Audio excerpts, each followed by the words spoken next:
یہ اللہ کے لیے غیب ہے؟ نہیں، اللہ سے کچھ غیب نہیں ہے.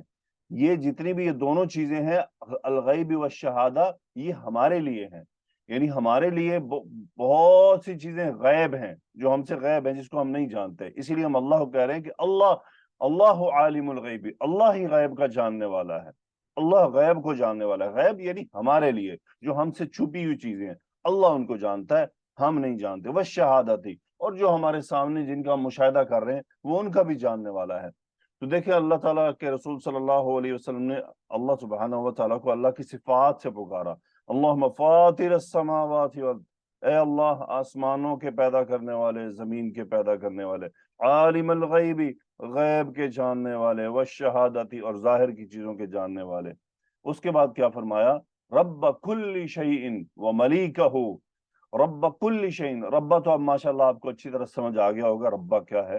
ہر چیز کے رب، کل شیء، ہر چیز کے رب، اے ہر چیز کے رب. وملیکہ، یعنی یہ ہو بھی واپس اسکول کی طرف چلا گیا کہ ہر چیز کی ملکیت رکھنے والے.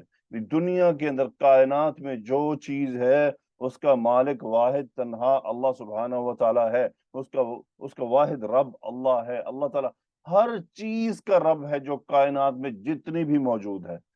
تو بڑی بات آگے مانگنی تھی، بڑا سوال تھا، بڑی ڈیمانڈ تھی، تو اس لیے انداز بھی وہی اختیار کیا گیا. اللہم فاطر السماوات والارض. اب یہاں سے ایک اور چیز بھی ہے، یعنی اس طرح کے تذکرے سے ایک تو اللہ تعالیٰ کے حمد و ثنا ہوتی ہے، اللہ تعالیٰ کی بڑائی بیان ہوتی ہے، اور دوسرا بندہ اپنی اپنی اپنی محتاجی کو بیان کرتا ہے، اپنے بندے ہونے کو بیان کرتا ہے کہ میں کتنا کمزور ہوں. اور تو فاطر السماوات والارض، عالم الغیب والشہادہ، ہر چیز کا رب ہے، ہر چیز کا تو مالک ہے. تو انسان ان الفاظ سے اپنی بندگی بھی ظاہر کر رہا ہوتا ہے کہ میں کمزور ہوں. صاف ظاہر ہے کہ ہم جب کسی کی حمد و ثنا کر رہے ہوتے ہیں، کسی کی بڑائی بیان کر رہے ہوتے ہیں، تو یقیناً ہم خود کو ڈاؤن کر رہے ہوتے ہیں، ہم اپنے ڈاؤن ہونے کا اعلان بھی کر رہے ہوتے ہیں. تو اس میں رسول اللہ صلی اللہ علیہ وسلم نے ہمیں یعنی آپ اسی طرح دعا مانگتے تھے، اور ہمیں بھی سکھایا کہ یہ انداز اختیار ہونا چاہیے دعائیں مانگتے وقت کہ اللہ تعالیٰ کے صفات کا تذکرہ کریں. ہم جب دعا مانگتے ہیں نا، ہم ہاتھ تو اٹھا لیتے ہیں، ہاتھ اٹھاتے ہی ہم بس ہم رٹے رٹائے دو چار کلمات کہہ کر، اور ان کی طرف ہماری توجہ بھی نہیں ہوتی، فوراً ہم اپنے موو کرتے ہیں جو چیز ہم نے مانگنی ہے. قرآن مجید کے اندر دعاؤں کی طرف اگر آپ غور کریں تو انبیاء کرام علیہ السلام جو چیز مانگنے جا رہے ہوتے تھے دعا میں، اس سے اس سے ملتی جلتی صفات کا وہ اللہ کے لیے تذکرہ کیا کرتے تھے. تو یہ قرآن مجید میں بڑا ایک اہم اسلوب ملتا ہے انبیاء کی دعاؤں سے، اور رسول اللہ صلی اللہ علیہ وسلم کی دعاؤں سے تو یقیناً ہمیں یہ بات سامنے نظر آ رہی ہے کہ اللہ تعالیٰ کی صفات کا تذکرہ کرنا، اس کی بڑائی کا تذکرہ کرنا. پھر اس کے بعد بات یہاں سے آگے موو ہوتی ہے. مزید کیا تذکرہ کیا؟ اشہدو، میں گواہی دیتا ہوں. کس بات کی گواہی دے رہا ہوں؟ ان لا الہ الا انت، تیرے سوا کوئی قابل عبادت، تیرے سوا کوئی معبود نہیں، یعنی تو تنہا معبود ہے، بس تیری ہی عبادت کی جانی چاہیے. گواہی دیتا ہوں اس بات کی. غور کریں رسول اللہ صلی اللہ علیہ وسلم اپنی دعاؤں میں توحید کا کتنا حصہ شامل رکھتے تھے. ہر دعا میں توحید کا اعلان کرتے تھے. صبح ہمیں کہا توحید کا اعلان کرو، شام کو سوتے ہوئے توحید کا اعلان کرو. کیا ہمارے معاشرے میں لوگوں کو یہ سمجھ آ رہی ہے کہ یہ کچھ پڑھ کے بھی وہ غوث اعظم اور علی حجویری سے سوال کریں، اور سیدنا علی رضی اللہ تعالیٰ عنہ سے مانگیں، اور سیدہ فاطمہ رضی اللہ عنہا سے سوال کریں، سیدنا حسین رضی اللہ تعالیٰ عنہ سے مانگیں؟ تو پھر کون سی توحید بچ جاتی ہے؟ اگر ان ہستیوں سے مانگنا ہے، اور انشاءاللہ روز قیامت تو یہ انکار کرنے والے ہیں سب، یہی کہہ دیں گے کہ بھائی ہم نے تو تمہیں نہیں کہا تھا کہ تم ہم سے مانگو. ادب احترام تکریم کا مطلب یہ تو نہیں نا کہ انسانوں کو اللہ کے ہم پلہ کھڑا کر دیا جائے، نعوذ باللہ. کہ جائے کہ انسان سیدنا حسین و علی رضی اللہ عنہ سے سوال کرے، یعنی ہم تو رسول اللہ صلی اللہ علیہ وآلہ وسلم سے بھی نہیں مانگ سکتے، تو صرف اللہ سے مانگنا ہے. اور نبی کریم صلی اللہ علیہ وآلہ وسلم نے اپنی امت کو یہی سکھایا ہے. اگر نبی کریم صلی اللہ علیہ وآلہ وسلم سے مانگنا ہوتا تو رسول اللہ صلی اللہ علیہ وسلم کیا خیال ہے یہ بات نعوذ باللہ چھپا لیتے، اس کی تعلیم نہ دیتے؟ اس کی تعلیم بھی وہ دیتے اگر ایسی بات ہے. یعنی رسول اللہ صلی اللہ علیہ وسلم نے اپنی امت کو پیشاب کرنا بھی سکھایا ہے. یعنی حد دیکھیں کہ پیشاب کرنا بھی سکھایا ہے. پانی استعمال کرنا بھی سکھایا ہے، سونا بھی سکھلایا ہے، کھانے کا طریقہ بھی بتایا ہے۔ تو اتنی بڑی بڑی باتیں رہ گئی تھیں کہ بھائی جب میں دنیا سے چلا جاؤں تو پھر مجھ سے مانگنے لگ جانا۔ کیا یہ رہ گیا تھا ٹاپک؟ نعوذ باللہ، ایسا نہیں ہے۔ دین مکمل ہوا ہے، رسول اللہ صلی اللہ علیہ وسلم نے پوری ایمانداری و امانت داری سے اللہ کا پیغام پوری امت تک پہنچا دیا، اور اس بات پر اللہ تعالیٰ نے کہ اللہ تعالیٰ کو رسول اللہ صلی اللہ علیہ وسلم نے یوم عرفہ میں گواہ بنایا تھا، اعلان کیا تھا میں نے پہنچا دیا۔ تو اب اگر کوئی لوگ نئے ایڈیشنز کریں، نئی چیزیں شامل کریں جو چیزیں دین میں نہیں ہیں، تو نعوذ باللہ، نعوذ باللہ، تو کیا وہ رسول اللہ صلی اللہ علیہ وسلم پر اعتراض نہیں کر رہے ہیں؟ اس کا مطلب کوئی کمی رہ گئی تھی جو انہوں نے پوری کرنی تھی؟ تو دیکھ لیں دعاؤں کا اور صبح کے اذکار میں کتنی بار توحید کا تذکرہ آتا ہے، اللہ کی وحدانیت کا، اللہ کی بڑائی، اس کی کبریائی کا بیان کرنا، اس کی صفات کا بیان کرنا۔ صبح صبح اٹھ کے ہمیں کہا جا رہا ہے کہیں ہم غلط فہمی دن بھر کسی دھوکے کا شکار نہ ہو جائے۔ سو اشہد ان لا الہ الا انت۔ اب آ رہا ہے سوال، اب مانگی جا رہی ہے پناہ، یعنی پناہ میں جایا جا رہا ہے۔ اعوذ بک، تیری پناہ میں آتا ہوں، من شر نفسی، اپنے نفس کے شر سے۔ یہ بات اہم ہے۔ وشر الشیطانی، وشرکی، او شرکی، دونوں طرح یہ درست ہے، دونوں کے مطلب اب دیکھ لیتے ہیں۔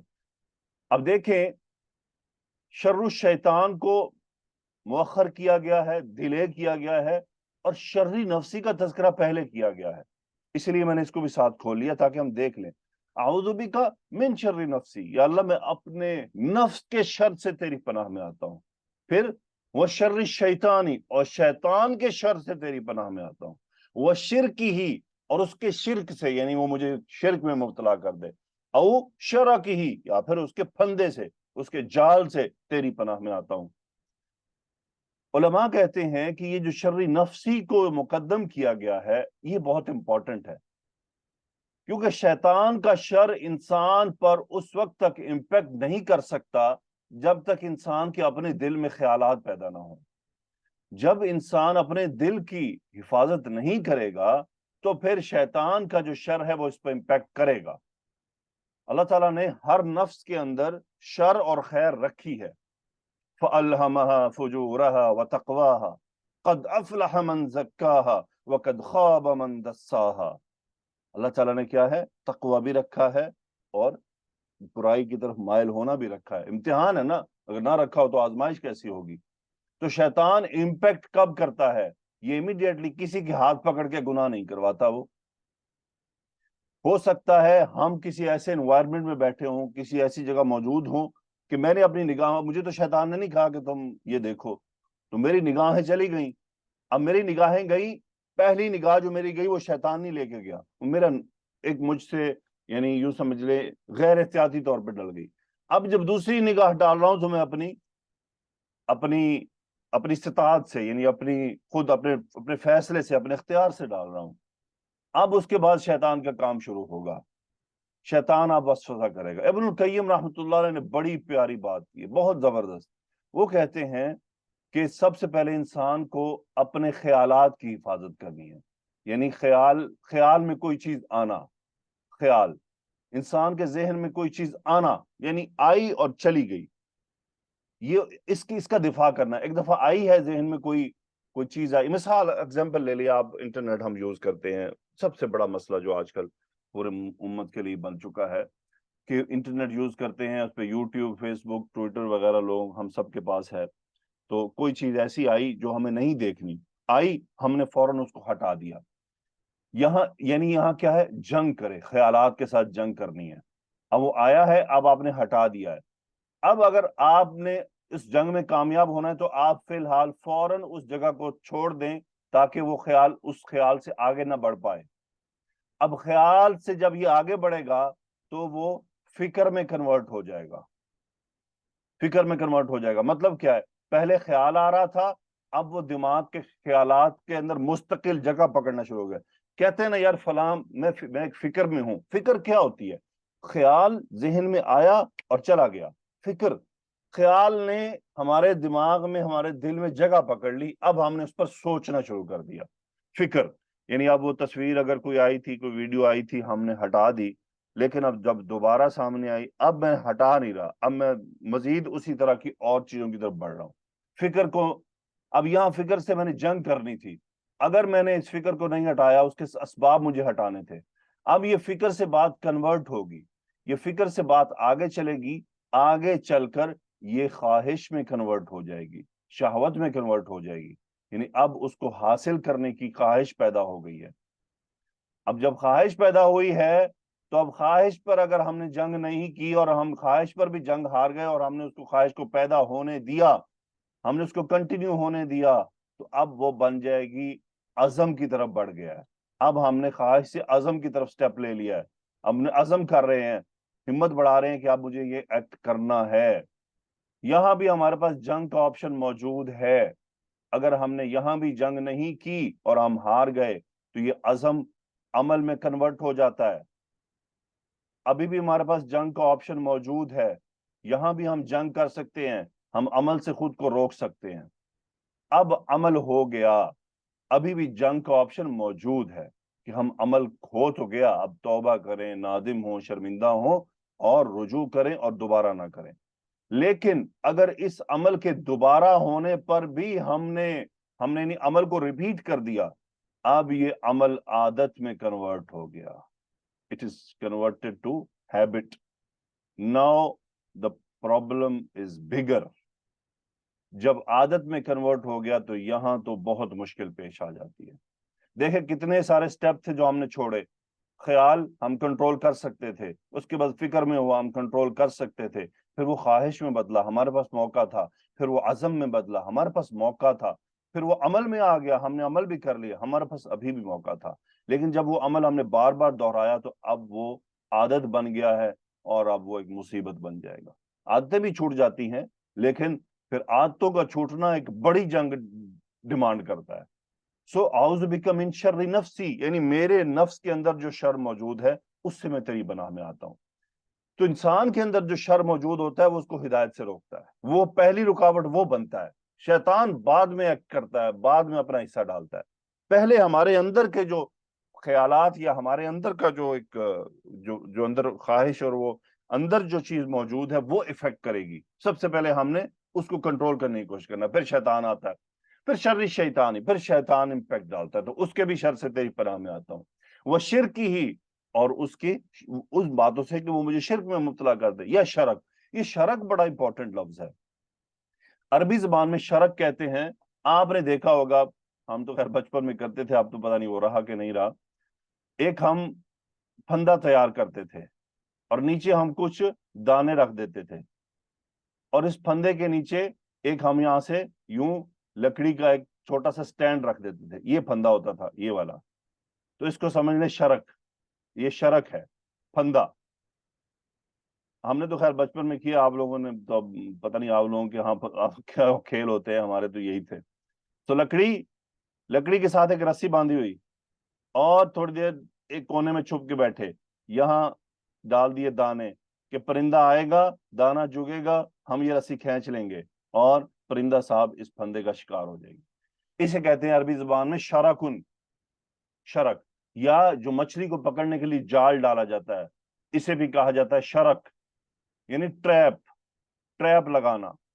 تو شیطان کے ٹریپ سے، اس کے پھندوں سے، اس کے پھندے کیا ہیں، وہ ہمیں بیٹ کرتا ہے، وہ ہمیں یعنی دانا ڈالتا ہے کہ آؤ ذرا اس طرف، آؤ ذرا اس طرف۔ اچھا، اس کا یہ جو دانا ہوتا ہے نا، یہ دین کے کاموں میں بھی ہوتا ہے۔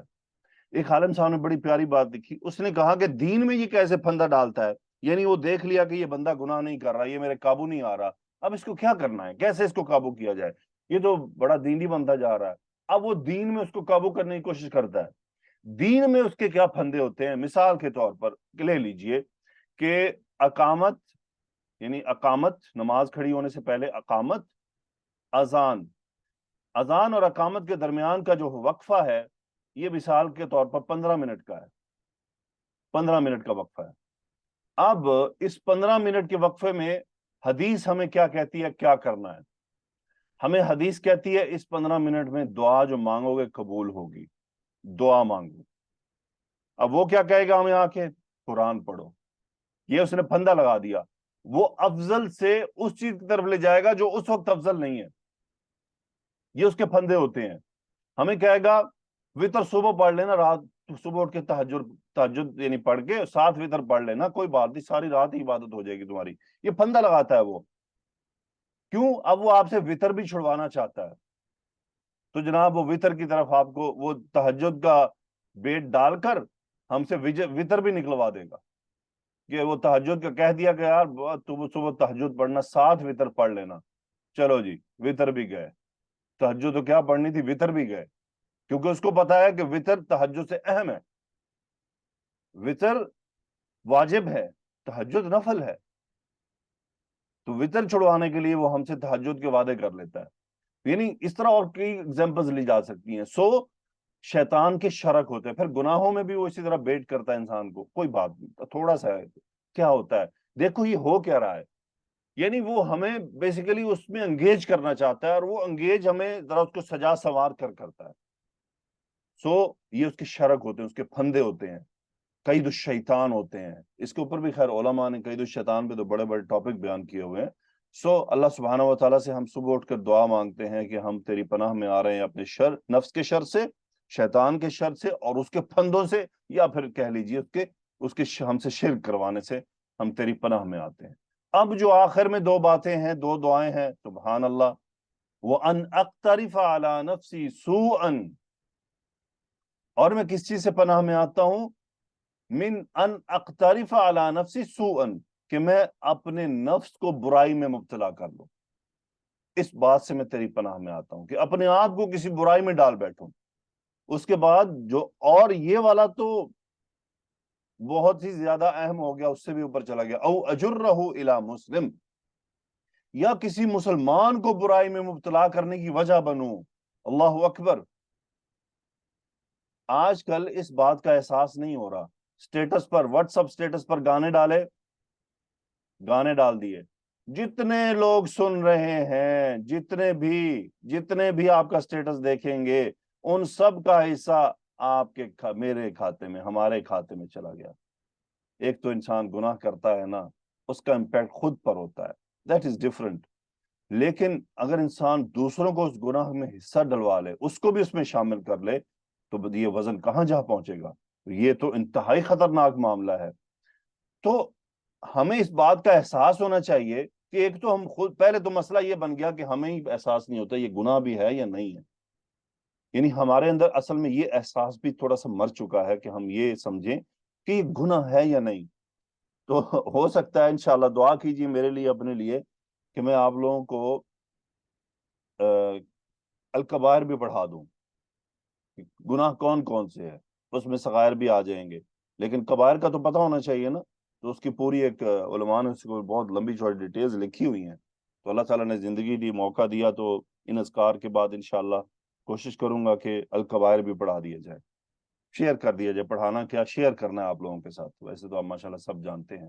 سو کبھی بھی کوئی بھی عمل میں کسی دوسرے کو شامل کرنے سے پہلے اس عمل کے انالیسس کر لیں کہ کیا یہ عمل گناہ تو نہیں، کہ پتہ چلے میں تو چلو کر ہی رہا ہوں، دوسروں کو بھی اس میں شامل کر لوں. کسی کو کہنا یار فلاں مووی دیکھی تم نے، ذرا دیکھنا بڑا مزہ آئے گا، یعنی خود تو دیکھی دوسرے کو بھی ساتھ شامل کر لیا. اب جو روزے قیامت، اللہ نہ کرے، اللہ ہماری حفاظت فرمائے، ہم پر رحم فرمائے، اب جو مجھے مار پڑے گی تو مجھے دوسرے کے حصہ بھی پڑے گی، تو نے اس کو بھی ساتھ پھنسا لیا تھا، تو وہ مار زیادہ بری لگے گی. کہ وہ تو حالانکہ ہم سمجھے کہ میرا تو قصور ہی نہیں ہے، کیا تو اس نے. وہ اپنی جگہ گناہ گار ہوگا، ایسا نہیں ہے کہ وہ بری ذمہ ہو جائے گا، اس نے اپنے اختیار سے دیکھا، لیکن میں نے اس کو دکھایا. جس طرح خیر کے کاموں میں صدقہ جاریہ ہوتا ہے، اسی طرح گناہ جاریہ بھی ہوتا ہے. تو اپنی زندگی میں ہمیشہ نظر دوڑائیں. خاص طور پہ گناہ جاریہ آج کل کہاں ہو رہا ہے؟ سوشل میڈیا کے ذریعے. آپ نے سوشل میڈیا پر ایک گانا ڈالا، ہو سکتا ہے آپ نے بعد میں جناب توبہ تائب ہو گئے، لیکن وہ گانا جو آپ نے ڈال دیا، جب تک وہ آپ کے سوشل میڈیا پہ پڑا رہے گا، لوگ دیکھتے رہیں گے، دیکھتے رہیں گے، دیکھتے رہیں گے. تو اس کا وہ تو گناہ کا دروازہ تو کھلا ہوا ہے، اس کو بند کرنا بھی تو ضروری ہے نا. اس کو وہاں سے ڈیلیٹ کریں. جو تو ہماری استطاعت سے باہر نکل گئی بات، وہ تو اللہ تعالیٰ سے بس توبہ استغفار کر کے معافی مانگ لیں، انشاءاللہ وہ معاف کر دے گا. لیکن جہاں تک ہماری استطاعت ہو، ہم ان کو بٹائیں، وہاں سے ڈیلیٹ کریں، وہاں سے نکالیں.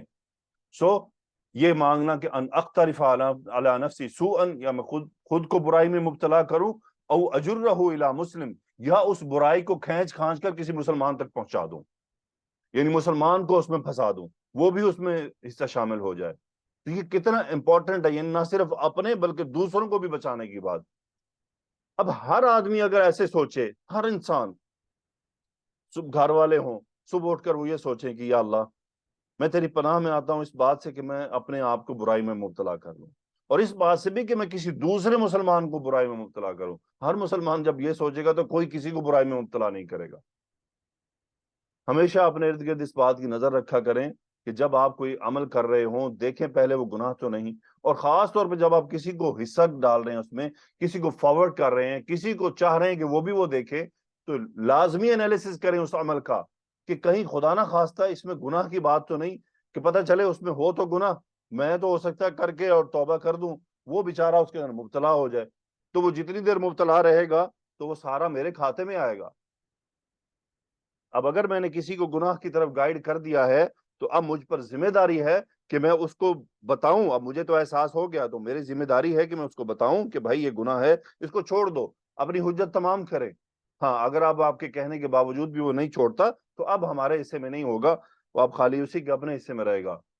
تو یہ بات وہاں تک پہنچانا بھی ضروری ہے کہ بھائی یہ میں نے آپ کو ایک فلم دیکھنے کا کہا تھا، یہ گناہ ہے، مجھے احساس ہو گیا ہے، تو پلیز آپ بھی مت دیکھنا اور مت دیکھا کریں، تاکہ ایسا نہ ہو کہ ہم تو جناب توبہ کر کے بیٹھ جائیں اور وہ بیچارہ لگا ہوا ہے، اور روزے قیامت ایسے صفحے ہمارے سامنے آ جائیں جو ہم کہیں ہم نے تو کیا ہی نہیں ہے، یہ تو میرا نہیں ہے، یہ تو میں نے نہیں کیا۔ دین واٹ ول ہیپن؟ پھر ہمارے پاس جواب نہیں بن پائے گا، ادھر تو ثبوت ہوں گے سارے کہ یہ تم نے فلانے کو دکھایا تھا نا، تو تم تو توبہ کر گئے تھے، وہ ساری زندگی لگا رہا ہے اس کام پہ کہ تم نے لگایا تھا اسے، آؤ نا ذرا۔ ٹھیک ہے میری بہنوں، میری بیٹیوں، میرے بھائیوں، یہ چیزوں کو بہت ہم سمپل لے جاتے ہیں، یہ بہت امپورٹنٹ ہے۔ تو یہ دعا ذکر صبح بھی کرنا ہے، شام کو بھی، اور سونے سے پہلے بھی۔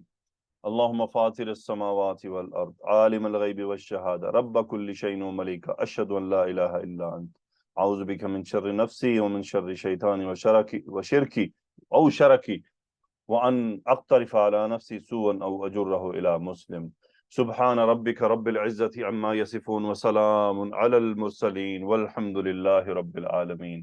السلام علیکم ورحمۃ اللہ وبرکاتہ۔